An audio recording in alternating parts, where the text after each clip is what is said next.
Founded in 1940, the National Horsemen's Benevolent and Protective Association and its affiliates operate on behalf of thoroughbred racehorse owners, trainers, and backstretch personnel throughout the United States and Canada. Today, there are close to 30,000 owner and trainer members in the United States and Canada focused on a common goal: the betterment of racing on all levels.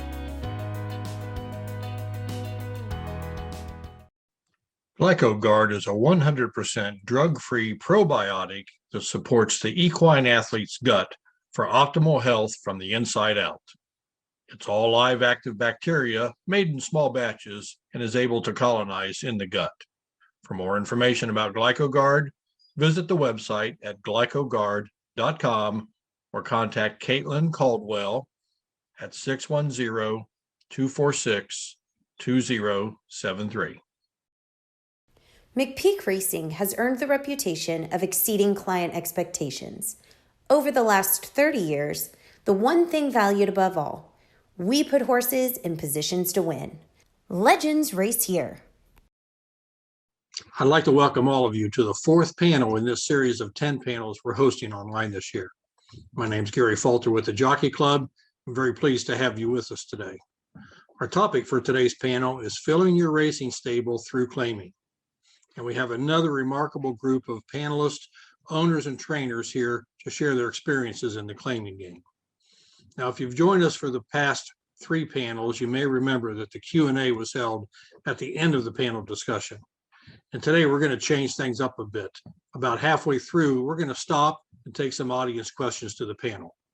And once the panel answers a few questions, we'll return to the discussion on claiming and close out with another round of Q&A. So if you have a question, please use the Q&A button at the bottom of your Zoom screen. And if possible, try to keep your questions short so we can get to as many as possible. The Owner Conference Series is hosted by the Jockey Club and the Thoroughbred Owners and Breeders Association. I'd also like to recognize our sponsors, starting with the presenting sponsors: Bessemer Trust, Dean Dorton Equine, Stone Street Farm, and Stoll Keenan Ogden. And today's panel sponsor are the National HBPA, GlycoGuard, and McPeak Racing. The support of all of our sponsors make it possible to hold this event at no charge to you. So if you get a chance this year, thank the sponsors for being so supportive of thoroughbred ownership. Today's moderator is TV racing analyst Gabby Gaudet. Thank you, Gabby, for being with us, and please take it from here. Gary, thank you so much. And I am definitely honored to be here with all of you guys tuning in and with all of the panelists as well. As Gary mentioned, I'm Gabby Gaudet. I've worked in television and horse racing for the past several years. I currently work for TVG and for Keeneland Racecourse. I grew up in the industry. My dad was a trainer. My mom is a trainer. My sister is a trainer, and I married a trainer. So all in the family for me. But very happy to be joined by all of our panelists today. I want to give everybody a brief introduction to our panelists. Many of you are probably already familiar with them, but we'll start with trainer Kathy Ritvo.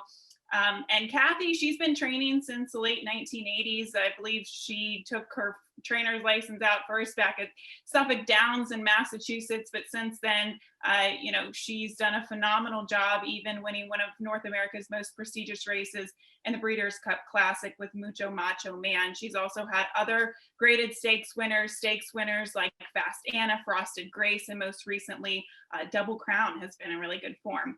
We also have trainer Gary Contessa, who has won over 2,300 races and counting. That includes Grade 1 winners in Do It With Style and Sippican Harbor. He's won races, graded stakes races across the country, took a little bit of a hiatus from training, but now is back and is currently training privately for Belle Gable Stable, who is heavily involved in claiming. And Gary is currently based with some horses at Delaware Park. We also have owner Sal Spadali, who is relatively new to the game. He first started owning horses back in December of 2019, was introduced to racing through the Popular Syndicate and West Point Thoroughbreds, but now he has about 40 horses between trainers Danny Gargan, Christophe Clement, Kate Demasi, And his two most successful claims to date have been Venezuelan Hug and Queen's Embrace, who won at Gulfstream Park, won the Sunshine Turf and the Claiming Crown Tiara. We'll talk more about the Claiming Crown a little bit later in this panel as well. And then last, but certainly not least, Kirk Wyckoff. Kirk, he also owns horses under the moniker of Three Diamonds Farm, and whether owning horses outright or in partnership, he's been involved in thoroughbreds since about 2008. Some claiming success stories include Bigger Picture, who was actually claimed for $50,000 and went on to win multiple graded stakes races, including the Grade 1 United Nations. Also Hembry, similar for him. He went on, or claimed for $50,000, went on to be a graded stakes winner. And then finally, of course, Kirk did win the Breeders' Cup Juvenile Turf last year with Fire at Will and was ranked 5th in earnings for 2020. So that is a little synopsis of all of our panelists. Welcome, guys. Good to see you. Hi, Gabby. Hi. Okay. So obviously, thoroughbreds that race and claiming races make up the majority of all racing. So it's a very important topic to get to. So for all of those who are tuning in today, we're going to talk about the process of claiming, some of the rules, the pros and cons, different approaches that all of our panelists have had in the past with the claiming game, so to speak. So we'll get started, and I'll say this question, I'll ask this question to all of our panelists. Why would an owner fill their stable by claiming horses to race as opposed to buying at auction? And I'm going to start with Gary Contessa, because this is something that you've recently, we were just speaking before we came on here, Gary, that with you going back into training, you're training privately for a client who has had experience with majority of claiming horses, but now you kind of want to shift gears to buying at auction. So what are the pros and the cons of building your stable with claiming horses? Well, Gabby, interestingly, there's a very big gap between a claiming horse and a young horse when you're trying to get them going. And this business is not inexpensive in any way. And what happens is, if you buy a young horse, a weanling, a yearling, a 2-year-old, you're going to want to bring him along. You're basically buying an elementary school kid, and you're going to take him through elementary school, high school, college, and then back on the big stage. Claiming is an instant gratification. You can claim a horse today and you can run him back in 2, 3, 4 weeks and start earning purse money. It's big difference than what could be a 1 or 2 year or even a 3-year waiting game on some of these horses that you buy at auction. Owners need money to support their stables. You can't buy all young horses unless the owner is very, very rich and has disposable income to burn on young horses. The claiming horses is the backbone of the entire industry. If you look at any card on any given day, it's probably 60 to 75% claiming races, maybe more. And then you have those elite types, the allowance and the stake races, maybe make up for about 25%. So if you want to have instant gratification and you want to have an opportunity to support your stable, claiming is certainly the way to go. And Kirk Wyckoff can tell you can claim a horse and ring the bell too. You can claim a horse that goes on to be a great horse. And, so there's an excitement to claiming also. And it works. Owners need to keep the action going and keep the money coming in order to support the entire stable. Who wants to pick it up from there? Anyone? I'd just say that this is Kirk Wyckoff. Thanks for joining us. Gary's right about instant gratification. Also comes with some instant heartbreak along the way.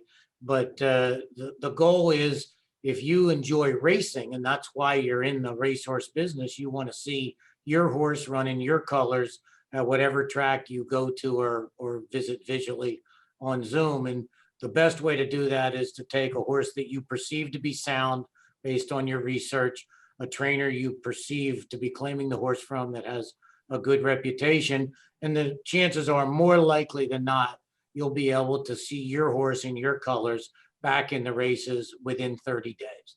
Now, For people that don't know, if you run back within 30 days, you must step up a level in either claiming price or class, but that dissipates after 30 days. So, Gary's right, trainers, veterinarians, all of them like to be paid every month. And if you want to generate cash flow, you need to start in the claiming game. Yeah, and I'll say as a new owner, that was more bang for the buck for me. If I was going to invest money and I can get multiple horses for the same amount of money that I could purchase a weanling or a yearling, it was the best way to go right out of the box. And as both Gary and Kirk has said, it was the best way to get involved quickly in the game and have multiple horses for a limited amount of money that you were capped on what you wanted to spend. And I know if I wanted to spend $100,000, I could possibly get 4 $25,000 claimants as opposed to maybe getting 1 2-year-old or a yearling. And it was the best way to get in the game quickly. So we'll move on to the next question here. Is it possible for a claimed horse to move up in class to allowance or stakes competition, or do most horses stay at the claiming ranks? I guess, Kirk, I'm going to ask you this question because in your introduction, I named 2 horses that were claimed for $50,000 that went on to win graded stakes races. Well, certainly they can move up, and that's always what we're trying for. I would say if you're going to claim a horse, get with your trainer and have a plan for that horse. It's a dirt horse with a turf pedigree and you want to try it on the turf. It's been running short and you think it's better to run long because of its physical condition or conformation, or it ran long 2 years ago and it hasn't run long since then. But you're not usually going to take a horse and run it back at the same distance on the same surface with a different trainer and have a different result. That's the definition of insanity in the horse business. So yes, you can move up, and it's a good thing to move up, but there's nothing wrong with having earners that move through their conditions, and owners are going to claim need to know that their starter conditions, there's never won 1, never won 2, never won 3 horses to claim. And frankly, most people want to claim proven horses. 3 Diamonds claims mostly maidens or never won 1 race. And we stay away from never won 3 racehorses because after they win that 3rd race, they have to go into open company. And usually you're dropping them in value, not moving them up. Yeah, and I'll just piggyback on that. You have to be a student of the condition book, like Kirk said. There are multiple layers here. There's multiple levels, and you want to try to have the ability to go through every condition if you're claiming a horse. Having options is always a good thing. Having the ability to claim one that turns out to where you can move up to allowance of stakes races is why we're in this. And you know what? They do become needles in haystacks, but once you find those needles, they are absolutely unbelievable. And Kirk's success with his couple, mine with my couple, they make it all worthwhile. And it's about being a student of what you're doing. Just don't take anything for granted in this game because it is not easy. And the more you know, the more you could study, the better you'll be. Sal, I just wanted to follow up with you on, say, your 2 horses that I mentioned in the introduction between Queen's Embrace and Venezuelan Hug. So, people can kind of get an idea of what the story was behind these horses and, what made you want to claim these horses? Was it your decision? Was it someone else's decision? And kind of the trajectory that you had in mind for them? Sure. Well, we'll start with Queen's Embrace. She was a very successful 3-year-old. She actually broke her maiden in Tampa for $16,000. That made her eligible for the Claiming Crown here in Florida, which is like our mini Breeders' Cup for claimers, if you will. And I think she won 5 races as a 3-year-old, and she became available for a claiming race for $80,000 at Belmont. It was a 5-horse field. She was the only one eligible that day to be claimed. And I knew because she had broken her maiden for $16,000, she was eligible to go into the Claiming Crown races. So we claimed her for $80,000 with that in mind. God willing, she won the Claiming Crown Tiara. She won her next race. And as we speak today, she is in foal to Mackenzie. Our game plan with her actually turned out everything we wanted to do with her. She was absolutely fantastic, and that plan worked. Again, looking at the condition book, knowing the claiming crown was coming up, didn't mind spending the money for her with that in mind, and she turned out great. Venezuelan Hug is a completely different story. He had raced 2 times and was a maiden down here and maiden special weight, and my trainer really had liked his conformation. I'm a constitution freak. I have probably 6 constitutions in my stable. And when he became available, he was a big, gangly 3-year-old. And we jumped in for 40,000. And he actually won 6 races for me out of 8 starts. He won the preview, he won the Sunshine Millions, he won the Canadian Turf. And he's been a blast to be around. And he's such a cool horse. And for him, the game plan was completely different. Did not know where I was going with him. We just liked his conformation, liked the way he was. Is a big gray. I've got a soft spot for grays. A big gray horse that we thought we can move up, and we did. And they've both taken me on a great path, a great run. 2 different stories, 2 different horses. But it's about trying to get lucky too. Let's face it, guys. We got to be lucky in this game. And for every Venezuelan Hug and for every Queen's Embrace, as Gary Contessa mentioned, you're going to have horses that are going to be stuck in the claiming game for their entire life. But those 2 horses have taken me on the ride of a lifetime. It's been a great 1.5 years for me. And I would tell anyone who's new on this call, jump in the pool. It's absolutely a wonderful opportunity to try to get something like this. And I did this with the memory of my dad. My dad was a trainer. When I was a young man, he was a trainer for Lucien Fontaine, a standardbred trainer up in New York, and he wanted me to get racehorses before he passed. And I'm thankful I was able to do that for him. So hopefully he's up there watching and having a good time. That's an amazing story, and 2 great examples of how you can be successful with claimers that, one you had a plan with, one you didn't necessarily have a plan with. We're going to talk about, hopefully, we're going to talk about bad claims later today, but I do want to get to the next question on the list. And Gary, you can answer this, or Kirk, whoever feels most comfortable with this. Can you talk about how to insure a horse prior to making the claim?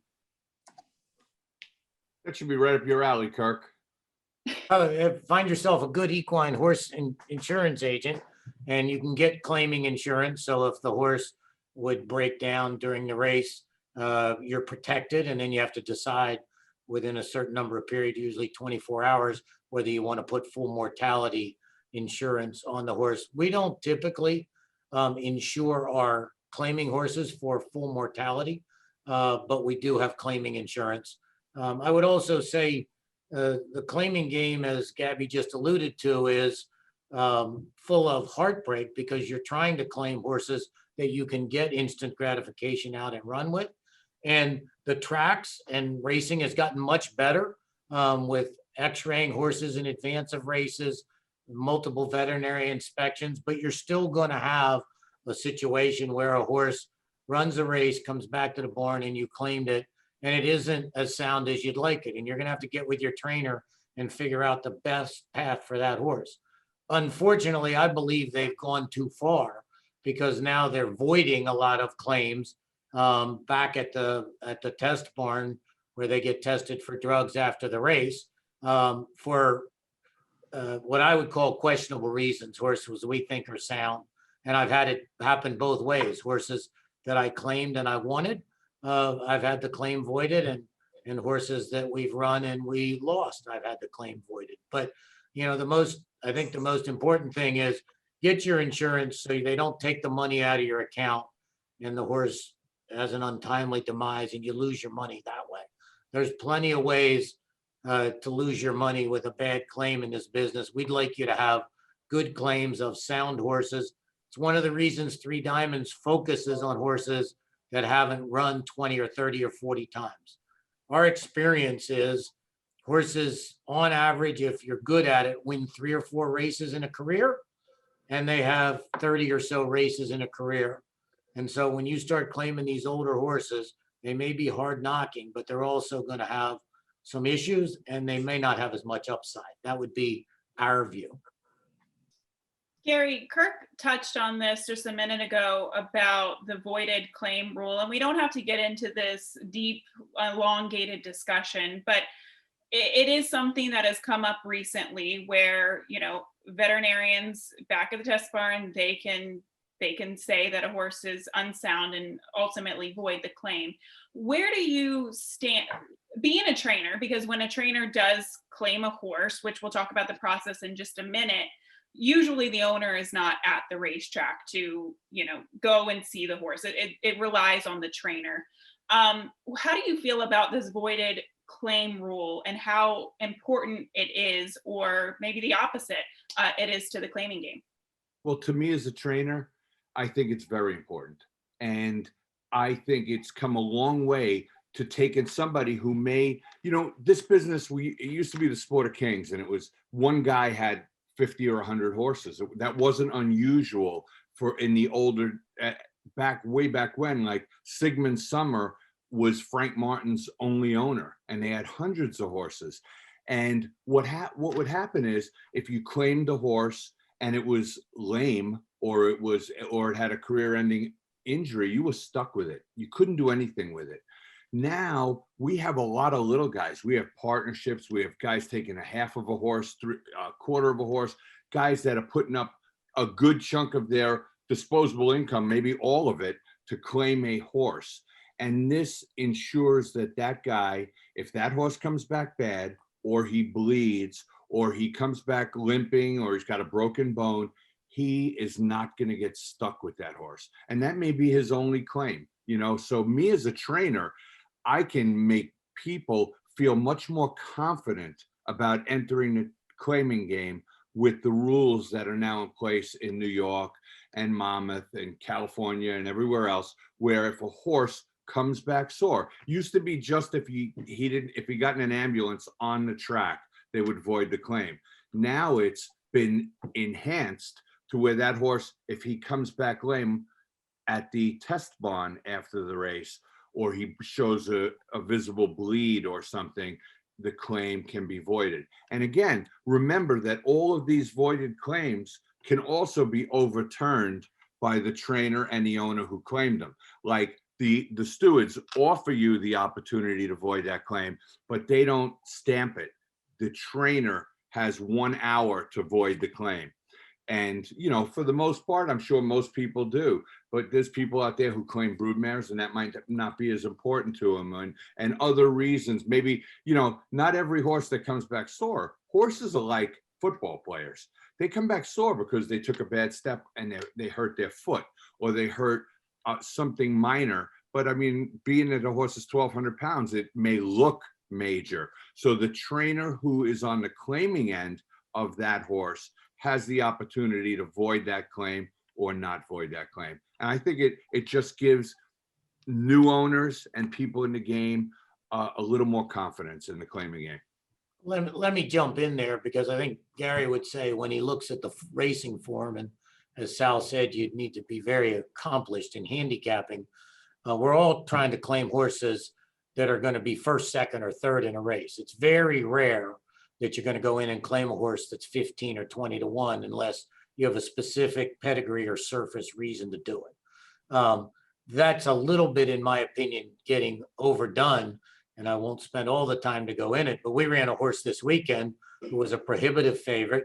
She was claimed, she finished third and ran a good race and was 100% sound. I have a video back at the test barn, and the claiming trainer voided the claim.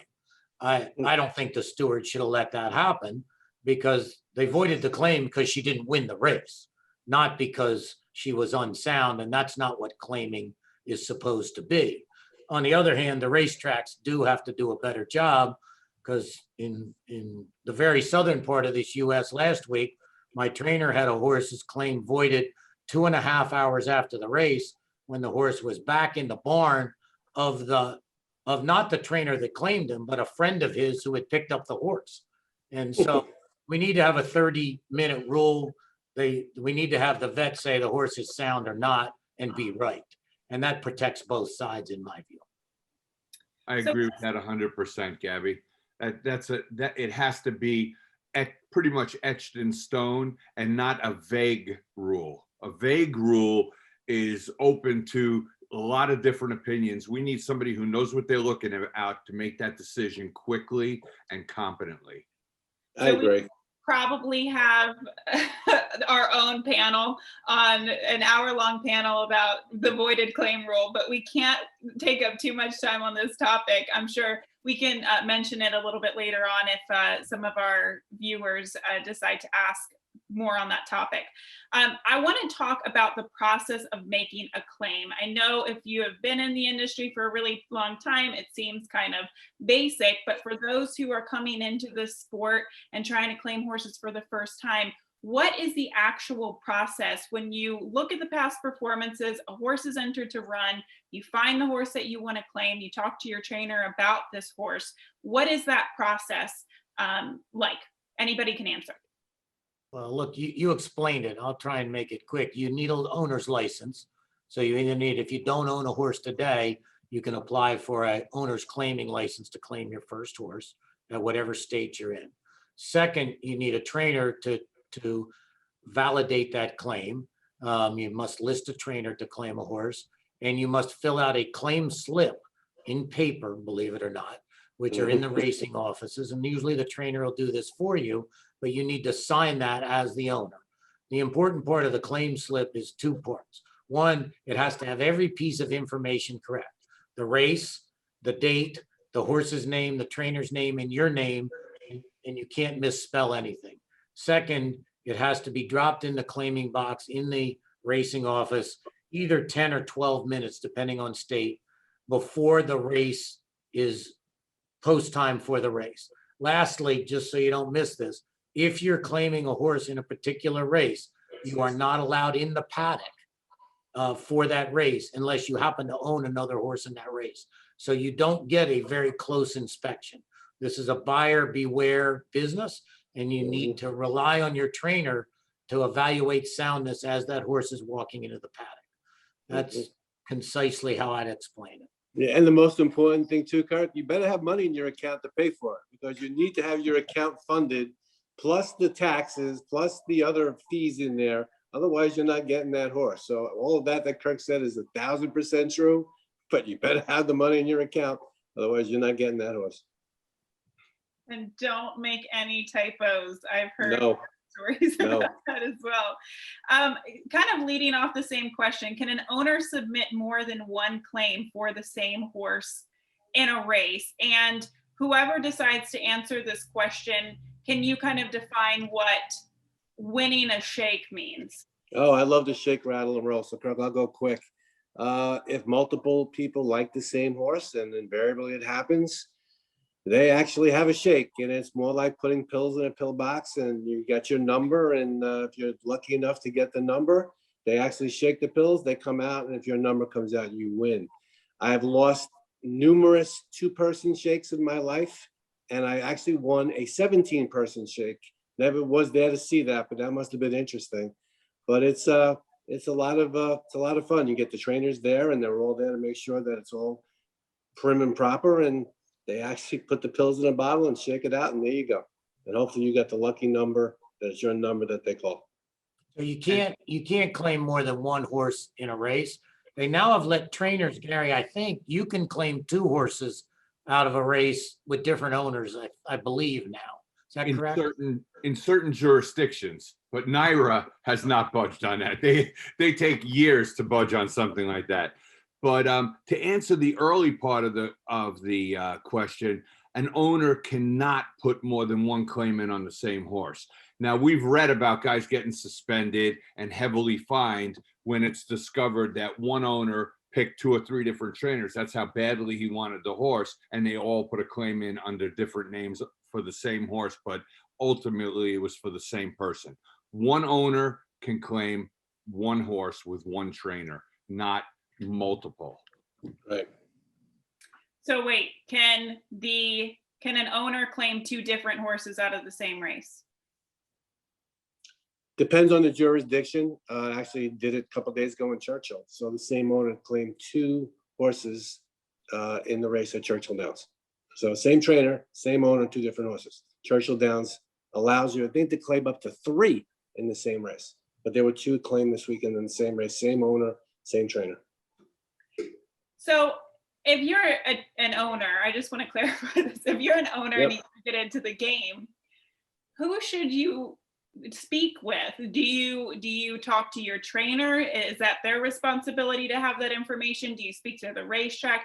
How do you know which rules to abide by? You go to your Better have a team. trainer. Yeah, go ahead, Kirk. Well, look, I think depending on where you are, you're going to have a trainer that's locally based, because I wouldn't claim a horse without having someone do a physical look at the horse to see its coat condition, its conformation, and whether it appears to be walking sound. Now, King Leatherberry used to show up at Pimlico and put 8 slips in the steward's office in the morning and come back at night to see which horses he got. But that's more old school. Today, we like to eye them up pretty closely. And the rules change from track to track. So you best have a trainer that is very familiar with the rules of where you're claiming your horse. New York has some of the tightest rules you could imagine. And there are other tracks out there, like Sal said, Churchill, where you can claim 3. You could never do that in New York. So you really, best thing for you, if you're an owner coming into this game, get a trainer that's stabled where your claim is going to be. You're going to get your best bang from your buck. He knows the horses and he knows the rules. Hey, Gary, how should owners go about finding a trainer? If they're handicappers and they'd love to have a horse, what should they be looking for in the racing form and at the tracks they like to go to pick a trainer? My thunder, Kirk. That was gonna be my next question. We're gonna make Kirk. Gabby, go ahead. They'd rather look at you than me, that's for sure. Gabby, we just changed moderators. I'll ask Gary really quickly. Should we get into that question now and go into the Q&A, or Gary Falter, not Gary Contessa? Yeah, no, go for it. Go ahead. Okay, so Gary Contessa, go ahead and answer Kirk's question about how do you find the right trainer? Well, there's a couple things. Number one, it's what are you looking for? Because many trainers, not everyone, and I don't want to, you don't want to categorize, but many trainers are not very good communicators. Do you want a communicator? Do you want a trainer that will communicate with you and tell you what's going on with your horses and keep you alert as to what's going on in the stable? Or do you want a trainer that's doing really well and maybe he's not so great a communicator? You really, what people have done in the past with me is they come down and they spend a morning with me, and you could spend a morning with many trainers. You could spend a morning with any trainer you like. And generally you can reach out to them through everybody, let's face it, social media has taken over the world. You can Google search a trainer, make your way to his website, his or her website, get in contact with them, speak to them on the phone, see if you share the same kind of ideas about claiming and whatnot. And then you want to learn a little bit about that trainer. What is his record with regard to claiming trainers? Is he a good trainer? Is he a bad trainer? Is he better with 2-year-olds? Is he better with turf horses?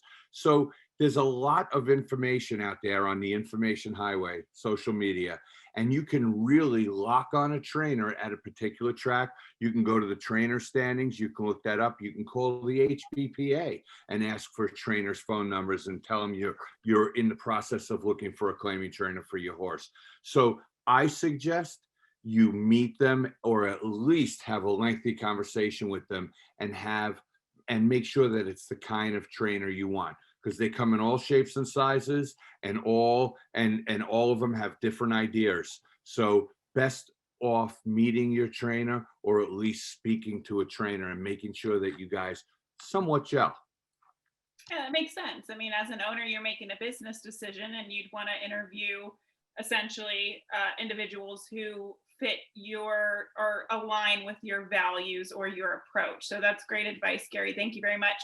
We're going to take a quick minute to step aside from all of these questions and have the opportunity to answer some of the questions for the folks that are tuning in. Gary, do you have some of those questions? Oh, we do, yes, and I'll jump right in. So is it wise to stay away from claiming from trainers with high win percentages? So Sal, Kirk, either one of you guys want to take that one? Well, I'll start. It depends. I'll say everything. It depends. Depends if it's a trainer with a high win percentage. I'm not going to name names, but if they are tremendous and they're putting a horse into a claiming race that normally do not run horses in claiming races, I'd probably stay away. If they're dropping a horse, it's usually for a reason. But as Gary said, if that person is successful at what he or she is doing, there's no definitive. Again, Let it's me, the let me, feel. let me It's the jump in feel. and take the other side of that. Right. No, I wouldn't stay away from that for that reason, because trainers with high win percentages evaluate your horse and decide where it can win. The people on the phone may not know that the win purse is distributed either 55, or the total purse is distributed either 55 or 60% to the winning horse. So you can have a lot of fun racing, but if your horse never finishes first or second, then you're going to pay a lot of bills and lose a lot of money. So the one thing very successful trainers like Danny Gargan, whose sole employees, has a very high win percentage right now. He runs his horses where they can win. So we talked earlier about trying to claim a horse that's going to be first, second, or third in the race, or 2-1 or 3-2. I'd claim that horse if I thought it was a good trainer and I liked the horse. Likewise, I claim a lot of horses from trainers who have very poor win records, because I believe I have trainers that can do better with those horses than they do. They may not have a specialist in turf. My particular trainer has most of our horses. Mike Maker, he is a master at taking speed out of a horse, the worst sprint trainer in history. But in terms of stretching a horse to go 1 mile or 1.25 miles, the best that ever was. I mean, we have sprinters that now run 1 mile and win, but I would never claim 1.25 mile horse for him to try and win at 6 furlongs. Right. Okay, here's another question from the audience. Do the medical and vet records transfer to the new barn after a claim is made? Gary, Well, do you want to Sure. take that one? It's not, again, every jurisdiction is different. And that's why we lack any kind of unity in the United States. But I'll speak from what I do know, and that's New York.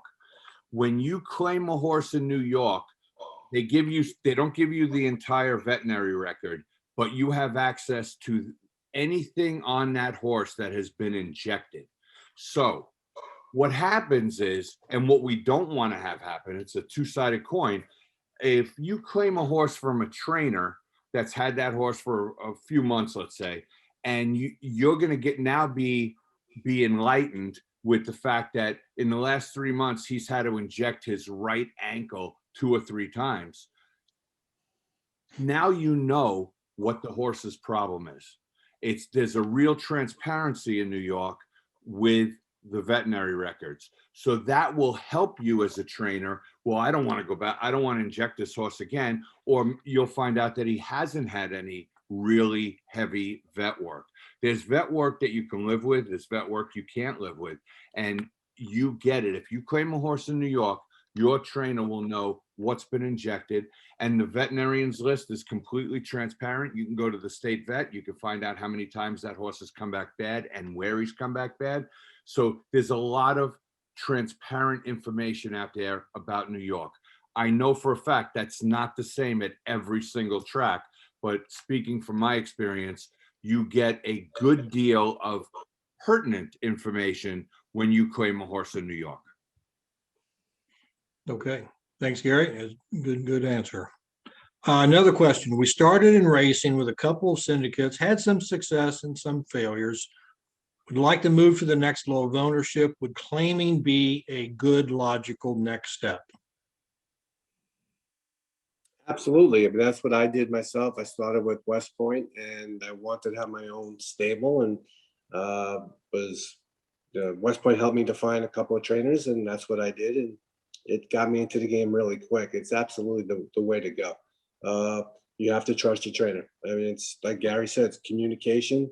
You have to have that rapport. You have to have the same mindset of what your goals are. And that's pretty much what I did to get started. So absolutely. And partnerships, which is part of your question, you got to know what your partnership is offering. What is your overhead in that partnership? What kind of percentage are you getting of the horse? How often are there disbursements, or are they reinvesting the money for you? Are you actually going to see money? So what you need to sit down with a partnership. Partnership's a great way to dip your toe into the ocean. It's a great way to keep your costs down, enjoy the thrill of racing, but make sure you know what that partnership is offering you in return. You really need to know what they're set up. Are you paying for bookkeepers and internet and office buildings and everything else? Or are you just in there and your 10% is your 10%? So it's a great introduction to this business, but make sure you know what you're getting in return. Gary, I just got to add, if that's the transition you're making, both of those guys are right. It's a great way to start, but try and claim some quality. Don't go from making a $10,000 or $20,000 investment in a partnership to trying to claim a $10,000 or $20,000 5-year-old that's had 30 starts. Get a budget together and claim a well-bred second time or third time starter for, in a budget of 25 to 50,000, and pick a trainer that'll work with that horse to have them get to their potential. Because I want you to have a good experience, because we all love the game. And the second thing I'd say is, owners like Sal and I, we're always at the racetrack now that COVID's over. And it's an amazing fraternity of people that own horses when you're sitting in the stands or you're in the paddock. And so we're always happy to share our good and bad experiences and take it for what it's worth. But it's a great fraternity of guys and girls in this business that love to talk horses. So if you love horses, yes, claiming's a great way to get into racing, but we want to see you succeed and not have a bad experience. Agreed. Okay, let's take a couple more questions from the audience and then we'll jump back to Gabby's question. So here's one.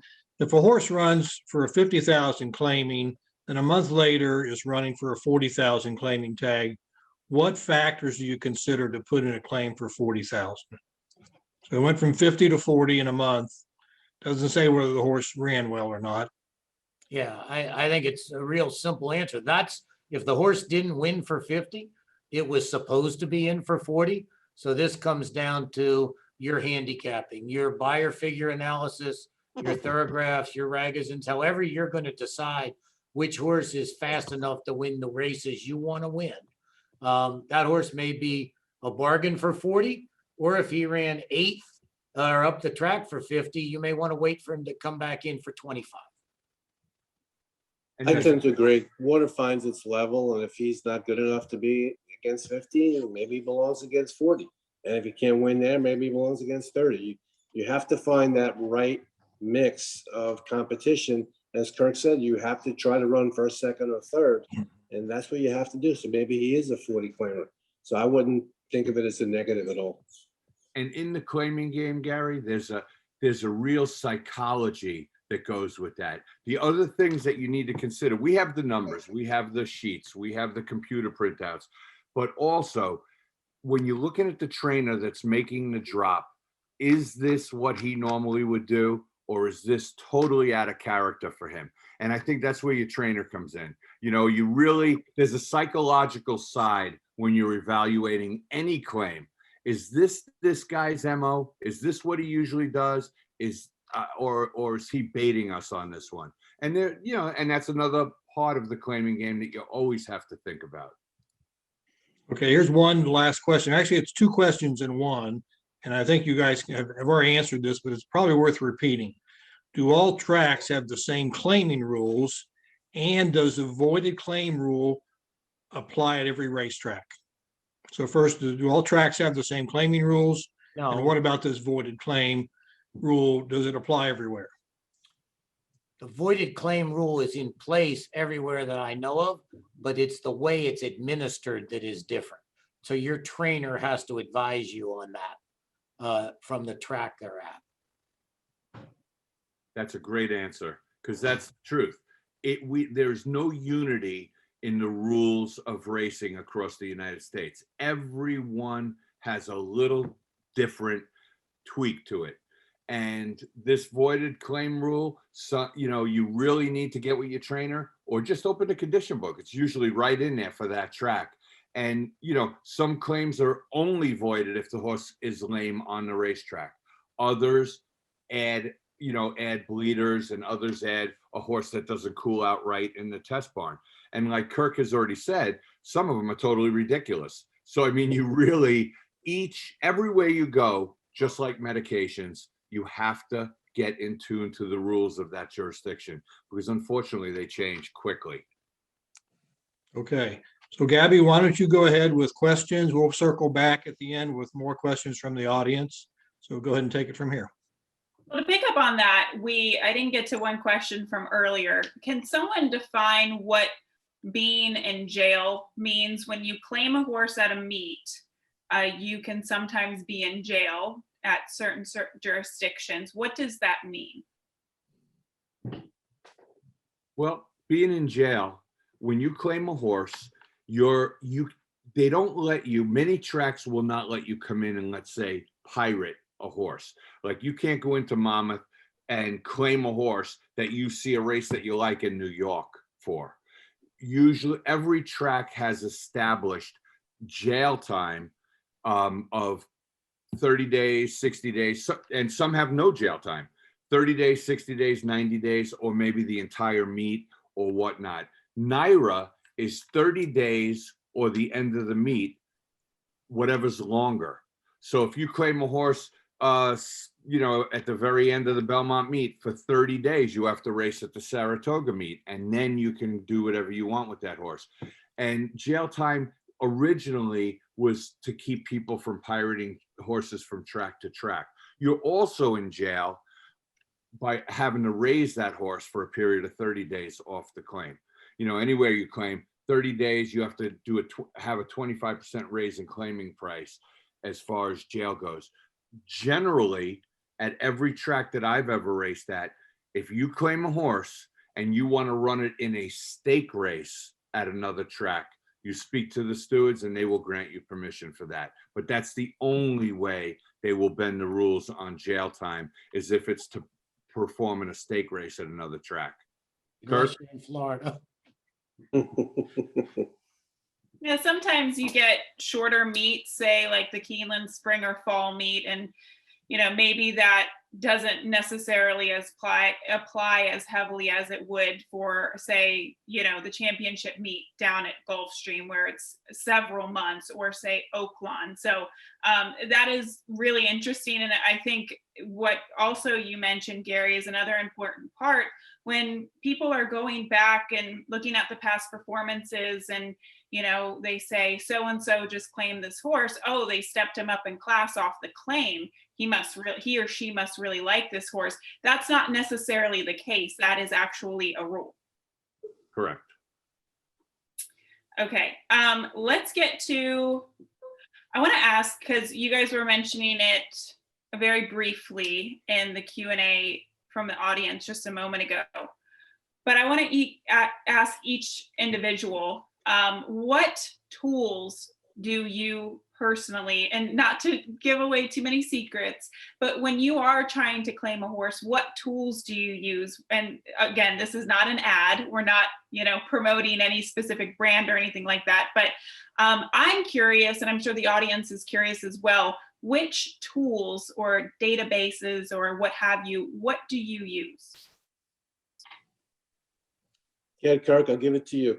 Okay, we've relied on the Thorograph handicapping statistics for about a dozen years now. I would think everybody that wants to own a racehorse is a handicapper of some form. So trip handicapping is important. Lots of times, very good horses will get caught in a speed duel and finished 8th.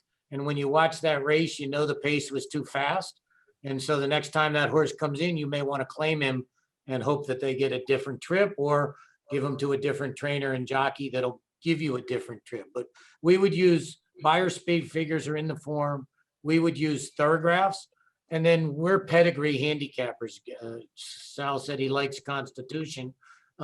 We just have owned so many horses over the years. We know which horses tend to be sounder and last longer, which horses tend to like turf, which horses tend to go longer rather than shorter. So I'd say pedigree, thoroughgraphs, and the daily racing form.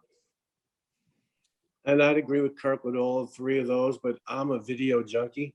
So if I'm looking to claim a horse, I'm going to go online and watch probably their last 4 or 5 races and just see how they're moving. I will have to see it. If I can see it, I have a better feel for it. Then I'll make a recommendation to the trainer, and I'm going to rely on the trainer 1000%. If Gary Contessa was training my horse and I love this horse and he said, Sal, no, it's going to be no. But I'm going to use my eyes along with the other tools and just continue to watch the replays of horses that I like and see if this is a horse I think my trainer can move up. And that's what I do as well, get on top of the 3 that Kirk mentioned. So interestingly, Kirk opened it up with great ideas to pedigree, the thoroughgraph sheets. I personally use Ragusan sheets, same as thoroughgraph. Thoroughgraph's a little more in depth though. I like those sheets as well. You can't have too much information when you're claiming a horse. And I'm a video junkie, and there's a site out there that lets you take races from any track in the country and run them in slow motion. And I want to see that horse's action. I want to see if he's got wasted action. I want to see what, how determined he looks. And so I'm the same, and I'm going to add the psychological factor. I've grown up with trainers my whole life. I've been doing this for 40 years. I know there are certain things that trainer A does not do. And when he does it, I am going to stay away from him. And I know there's certain things that trainer B has done successfully, and I'm going to be there lurking and pounce on him when he does it again. So the psychological, all the things that Kirk said and all the things that Sal said, and I'm going to add a psychological profile to that claim as well. And I think right there, you have a very complete diagnosis of a horse that you're really thinking about claiming, all 3. It's really hard, as I'm sure all of you would agree with me, to have an edge in this industry, at least from claiming. And when you can layer in the psychological part of the claiming game, Gary, like you mentioned, I mean, there's no data that can really predict that. I mean, there is some to a certain extent, but it's just paying attention, listening to those who are paying attention as well. I'm curious, do any of you watch workout videos? I did. I'm sorry, Kirk, go ahead. Well, I was going to say the Clocker reports, which are very good right now, which you would use to handicap any card, are very good to tell you how a horse is doing. I don't watch workout videos. I was going to say the same thing. Clocker reports what I use as well. The only time I've watched the workout videos if a trainer was asking me to purchase a 2-year-old in training or for sale, I'd look at some of those. But we all know, those horses are just trying to get their 9s and 10s and run as fast as they can. But I agree with Kirk. I just use Clocker reports as well. Okay. And I do two things. If I see a horse, I'm standing at the track every day. I'm there watching horses train. If somebody that I like to claim off of has a horse run past me and I'm like, man, he's stretching out. He looks great, big, beautiful horse. Somebody breezing and he catches my eye. I'm going to take notes on his markings. What kind of mark he had on his head, what kind of marks he had on his legs. And I'm going to wait. Maybe I'll get lucky. Maybe I won't. Maybe that horse will never show up in a claiming race. But if I see a horse run past me that I really like, I take his markings. And if I see a horse run past me for the same kind of trainer and he's awful, he's moving terrible, I don't want to get stuck with that horse one day. I take his markings too. So I'm a markings guy. I'll watch horses run by me all morning long, 7 days a week. And when I see a good one, I take its marks. And when I see a bad one, I write down its marks as well. I like it. Boots on the ground approach. And as an owner, you hope your trainers do that as, part of their daily routine. Yeah, no, it's extremely valuable information. Okay, not to bring up any bad stories and make people mad or sad or anything like that, but we talk about successful claims. We've mentioned a couple of them during this panel discussion. What about the opposite side of the spectrum? Can any of you recall any core claims that even you've made recently or when you were first getting into the claiming game, and just maybe some advice that you could share to those who are trying their best to avoid the same situation? Oh, I mean, we make bad claims all the time. Not intentionally, but when you're claiming horses that haven't had a lot of starts, their performances can be erratic. They can have a bad day. I would say it's hard to claim one horse and claim a stakes winner. So it's just like you see owners that have 10, 20, 30 horses. If you're going to claim horses, rather than claim one for yourself, get together with 3 or 4 people and claim 3 or 4, because about 1 out of every 4 will move up the ladder. About 2 will stay where it is and you'll be fine. Probably lose that horse in a claim, maybe make some money. And 1 out of 4 in our experience is going to need some specific treatment. It can be a surgery. I would say Three Diamonds Farm probably does over 200 surgeries a year to our, not to our just racehorses, but our foals, our yearlings, our 2-year-olds. And most of those surgeries are routine, but they take time. You have to take a chip out of an ankle. You may want to geld a horse if your angle is that he's not running well as a stallion. And so, my view is be prepared to do what's right for the horse. I had said earlier to you, Gabby, wherever you're going to race, you need not only a trainer, but you need a farm for your layups. Somebody you trust that gives you a good deal on a day rate, that takes care of a horse and can give it 30 or 60, 90 days off and return it to the trainer so it can go back and race and be successful. And frankly, some of our most successful horses have had that. When we claimed Bigger Picture, Abby, it was 32,000 in November of 2012 or 13. We claimed him in November from Rudy Rodriguez because we wanted to run him back in the last turf race of the year. And Mike Maker claimed him for us, and we got him back to the barn. We said, and Mike had the horse 6 months before. He said, this horse is not doing well. He's not happy. He doesn't like his job. You just need to give him time off. And so I turned him out in Pennsylvania in the hills for 6 months and brought him back next May. And he was a different horse. He won the 2 other than, the 3 other than, a stake, and we were off to the races. So 32,000 to $1.5 million. But the key to this, and trainers will tell you, you can tell by looking at a horse how they're doing physically, their brightness in their eyes, the trainer can, their hair coat, and whether they're shiny. And horses don't run well if they're not feeling well. So be prepared. If we all love horses, be prepared to do what's right for the horse. Not all claims work out. I agree. So, sometimes once you claim a horse and you come back to your barn, you find out that they've had some issues or possibly had tie backs, tie forwards, or dealing with some nagging little things. And it's part of what the game is. It's hard. It really is hard. We're all going to get the bad claims. Just hope that you do the right thing by the horse all the time. Yeah. And Gabby, look, I think this goes without saying, but we haven't said it, so I will. There are no pre-purchase veterinary inspections for claiming races. That's why you can buy a very good horse for a cheaper price, and why somebody can sell you a horse that's overpriced without you knowing what's going on. I was just looking over our list of horses in training. The other way to get the instant gratification of claiming and be allowed to do a pre-purchase veterinary examination is go to a Horses a Racing Age sale. And they have them online now every month. It's a very nice New York bred filly sold last month for 50,000, ready to race or had already raced. And we probably buy 10 or 15 of those a year because we want the veterinary work, and then we're willing to deal with the strategy. And they've probably run in the last 60 days. So you may be buying a claiming horse to give to a claiming trainer, but you get to do a pre-purchase veterinary exam. Gary, did you have anything to add about to that question?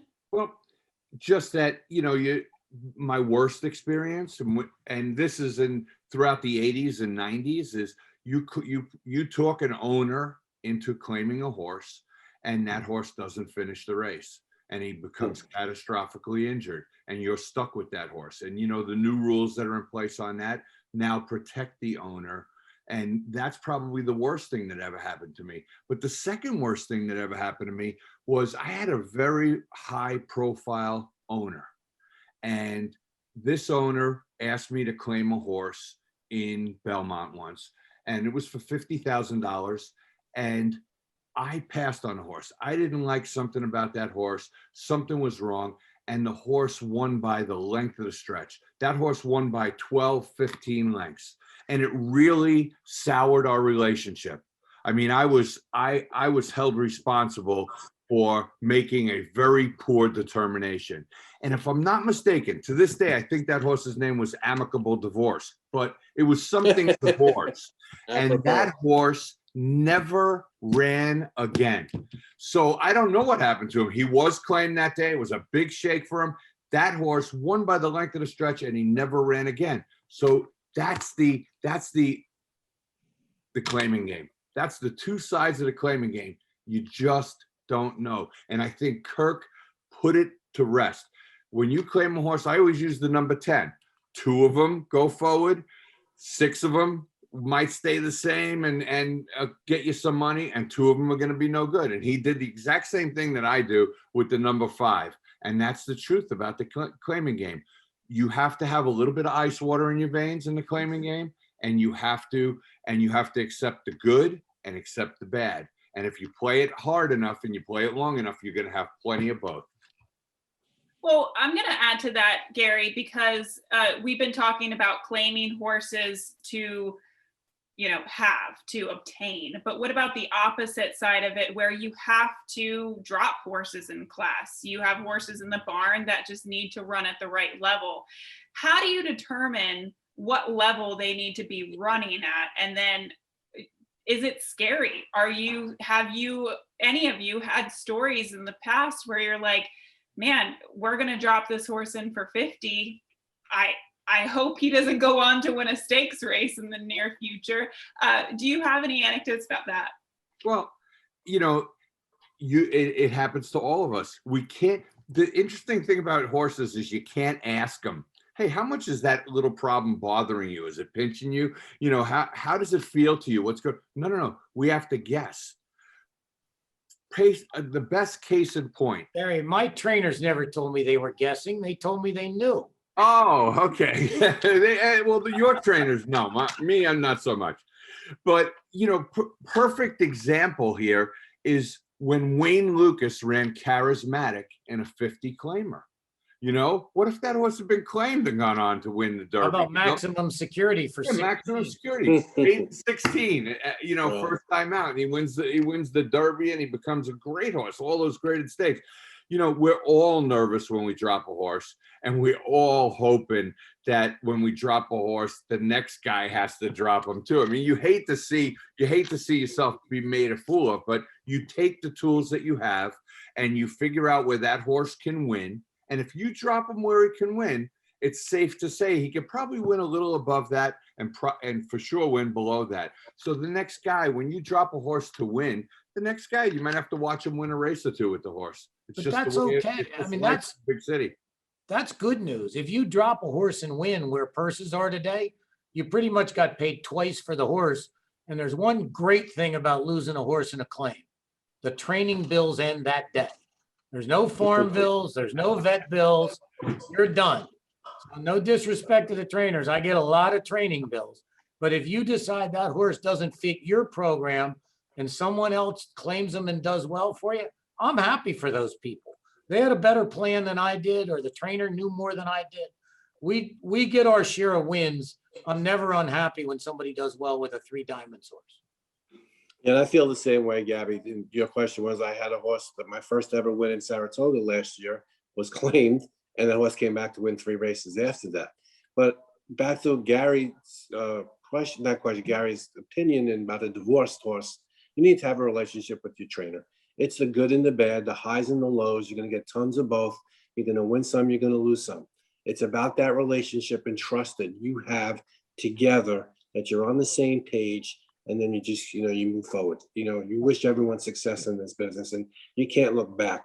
To me, my hardest part as an owner, fairly new owner, is I become too attached. I'd rather be in the barn all day long than be at the racetrack. I love being around them. It's just me. And whether they're a $10,000 claimer or a stakes horse, when you lose them and they're not there in the barn the next day, it hurts. It really does. And that's probably my biggest fault of being an owner is I get too attached to these horses. And when I lose them, it's like someone's taking one of my kids. So it's, it's something I'll get better at as I go along in this. But Now you're destined for the breeding shed. yeah. Yeah. Gary, I just tell you, people need to know, we were going to claim 2 horses yesterday at Churchill. Both of them prohibitive favorites, even money 3-2. Neither one of them hit the board. So just because you drop a claim on the favorite doesn't mean that horse is going to run well, get a good trip, or be healthy. And our trainer turned both of those horses down. So that rely on your trainer. Yep. That's great advice. Really shifting gears here, but I want to work this in because, everybody has their own approach to claiming. I think, Kirk, you mentioned earlier today, you're claiming a horse with the intent usually of making a service change or a distance change, or maybe even taking advantage of a state bred program, if that might be the case, whether it be Louisiana breds, New York breds, Maryland breds, what have you. But the Claiming Crown every year is held in Florida. And I know Sal and Kirk, you both have had success at the Claiming Crown, in the Claiming Crown. Can you describe to our audience essentially what that is and how important that is for the claiming game, for those horses that are at the claiming level?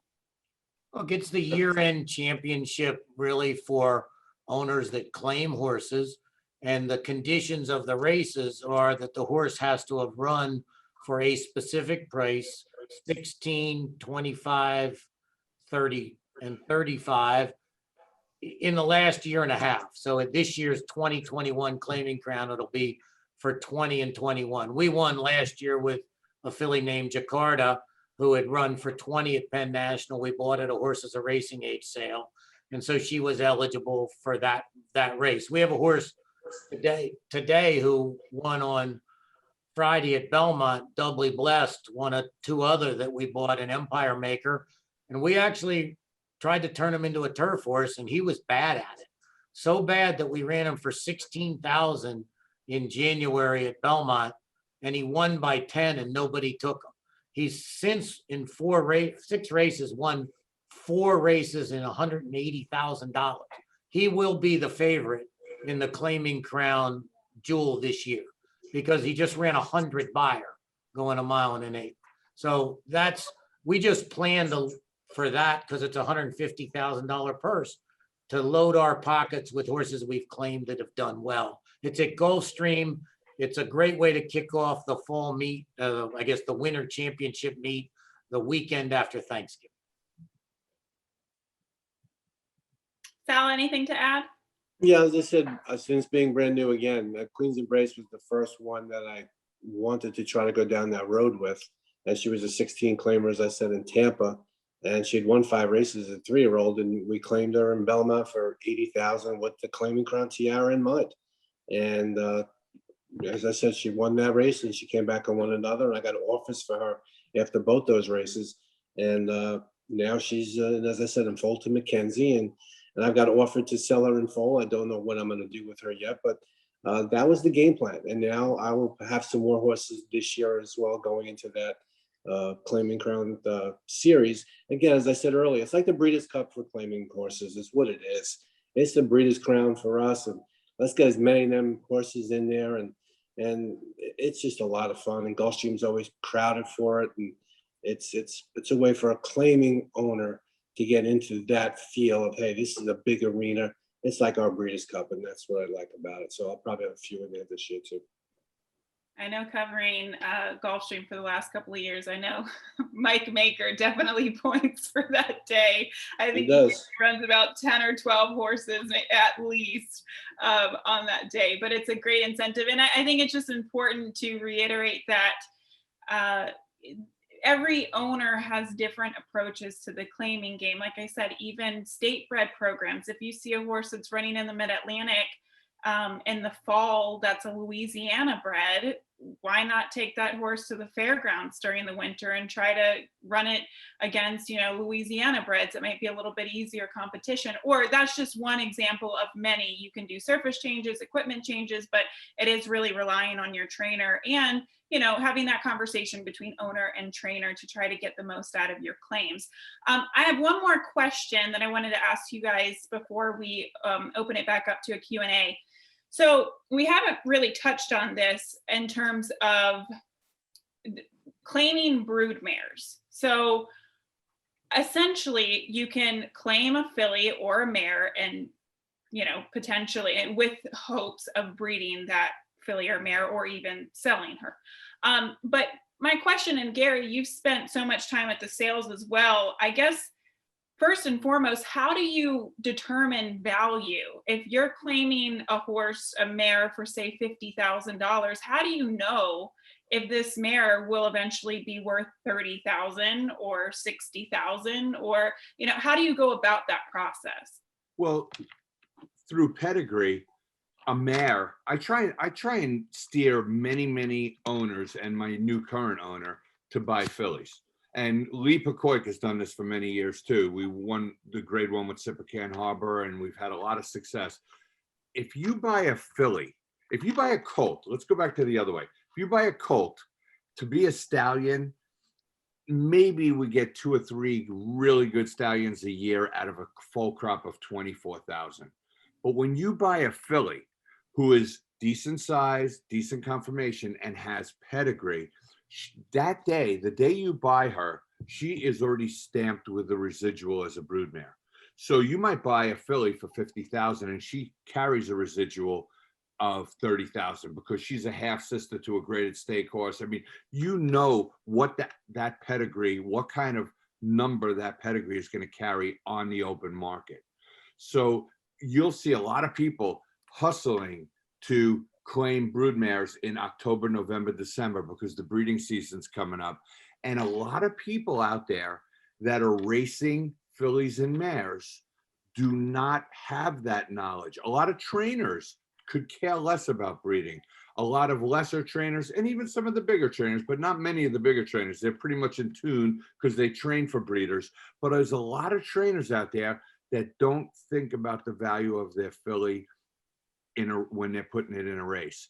And meanwhile, there's a lot of really sharp broodmare people that are looking at a horse going into a race and saying, we got to claim that horse. And you'll find when a valuable broodmare goes into a claiming race, and even if she's 10-1 in the race, there'll be a shake for that horse because there's breeders all over the place. I have a connection to many Kentucky breeders who always in the past called on me to claim a horse that was well worth the money as a broodmare.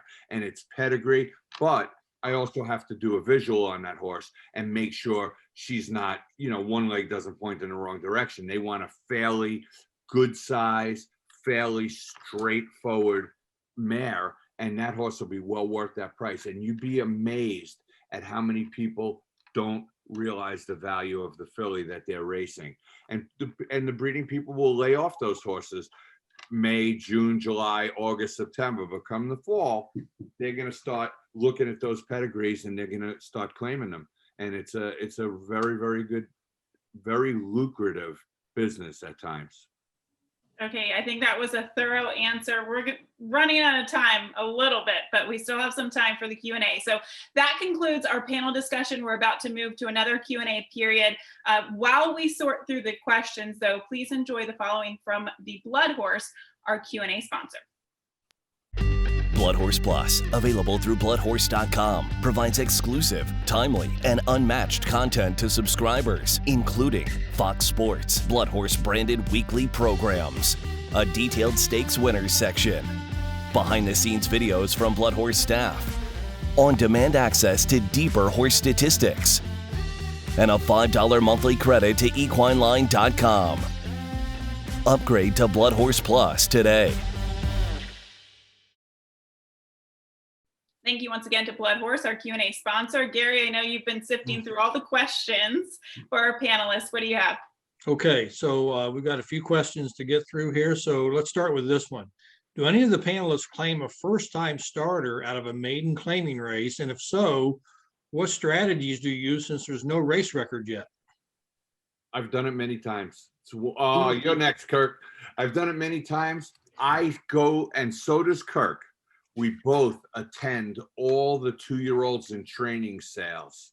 And we sit there with our books and we make marks. And I say we because I see Kirk doing it all the time. He's a real student of this game. And we might really like a horse that ran past us in the 2-year-old sale, and he either gets bought back or he doesn't sell for what the owner, they RNA him. He maybe sells for 60, 70,000. And then all of a sudden we're sitting there at the races and here comes this horse that we really liked at a 2-year-old sale, and he's in for maiden 40. And you know what? He could win that maiden 40 and he could get that owner back all the money he's going to lose on the purchase price. But that's when I would jump in and take a firster. And Kirk, you probably have similar experience. Take it away, Kirk. I do the 2-year-old sales, have all the videos up so you can measure stride and you can look at action. But we claimed a horse for 40,000 here 2 months ago in New York named Papa Smooth. He's by Bustin' Stones, one of our favorite sires for the New York Stallion Stakes program that Gary was talking about. It's a little easier racing to run for big money. Well, the owner didn't know this, but I was the underbidder on Papa Smooth 2 years ago at the Fasig-Tipton Summer Yearling Sale. I failed to get him bought for 110,000. So we had COVID, time goes by, people get tired of paying bills. He's in his first race for 40,000. He was mine. He ran a very good second. I've since come to know why they wanted to lose him, because he's a hard horse to handle, perfectly sound. But we claim maidens all the time. Fillies and colts, we don't really claim them for broodmare value. We claim them for what they can earn on the track. But we have sires we like. And often you'll see where a horse sold at a 2-year-old training sale.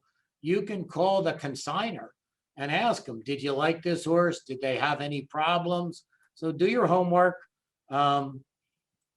Very, very unlikely that you're going to get a really lame or unsound horse claiming a first or second starter. And we like our horses to run for us for 2, 3, 4 years. So we do go for soundness. Okay, here's a question. Can a trainer claim a horse for him or herself? Absolutely. A trainer, if he is also a registered owner and he falls into the rules of that jurisdiction. For instance, NYRA, you have to run one and you have to be stable there in order to be able to claim one. So if I'm a trainer and I have never run a horse in my name, I cannot claim one for myself. If I've met the rules of claiming in whatever jurisdiction we're in, there's no problem with a trainer owning a horse. Well, Gary Falter, I think that question comes from somebody new to the game that's probably as suspicious as I would be and say, why would a trainer let me claim this horse that's really good if he could claim it or she could claim it for themselves? And the bottom line on that is, that's a great question, but trainers always own too many horses, hate paying their own training bills, and don't want to get in front of their clients. So I would never, ever, ever be worried about a trainer claiming for themselves a horse that I wanted to claim for 3 diamonds, because they'd rather have me paying the training bill and have a good client than they would own one horse. And Gary, you can disagree, but I wouldn't want them to worry about that. No way. That was so well stated. Are you kidding? That was great. Perfect. Okay, here's an interesting question. If a mare or filly has been bred, can she be placed in a claiming race? Absolutely. We see fillies running all the time towards the end of the spring, coming into summer. They have to be announced that they're in foal, and that owner has the right to run that horse, probably through the first 3 or 4 months of pregnancy. I haven't seen them doing it much beyond that, but it does happen. And if you claim it, you're claiming a pregnant claiming horse. That's your call. It's few and far between, but I have seen it. And I'm sure, Kirk, you've seen it too, right? Yes. But you're saying it has to be declared that the filly or mare has been It'll bred. be announced. Yeah, Okay. it is declared, it is announced that that horse is in full. Okay, a couple more questions. As the owner of a new horse to racing, how do we pick a claiming race to put our horse in? As an owner, that's not your Owners. job. That's right. That's the trainer's job. That's It's a Gary lot- Contessa's job. Yeah, you got a much harder job getting in touch with Ryan Daly at Daly's Racing Silks and having the fun of designing your own silks and actually letting them get delivered to the trainer in time for the first race because everything's backed up. But let the trainer decide where to run the horse. Okay, let's Absolutely. wrap up with this final question. If I'm a member of a racing syndicate who owns a horse that's in a claiming race, can I claim that horse personally? If you are Yeah. eligible, as Gary already said, you've run a horse at the race or you have a claiming license, I believe you can. Now, you're saying you own a piece of a horse. Can you claim the horse that you own a piece of? Is that what you're asking, Gary? If you were in a West Point syndicate and you own less than 10% and West Point's, you own a piece of that horse and West Point's running that horse. Because I don't think all 50 owners are declared, Gary. Yeah, Gary, that's the nature of the question. I own a piece of this horse, not all of it, You can't claim your own horse. but I want to claim all the horse. You cannot claim your own horse. You can't That do is an absolute no in this business. I think one answer might be go to the racing secretary and ask. it. Okay, Gabby, why don't you go ahead and wrap things up for us? Okay, well, I just wanted to say first and foremost, thank you to Kirk, Sal, and Gary. You guys have been phenomenal today. I'm really sorry about Cassie. She dropped off in the beginning of the panel. Would have loved to have her insight, but of course, technological difficulties. If you've ever been a part of Zoom, you understand that it can happen. So thank you to all of our panelists today. Very, very helpful insights as well. Thank you also to our sponsors, including the HBPA, McPeak Racing, GlycoGuard for sponsoring today's panel.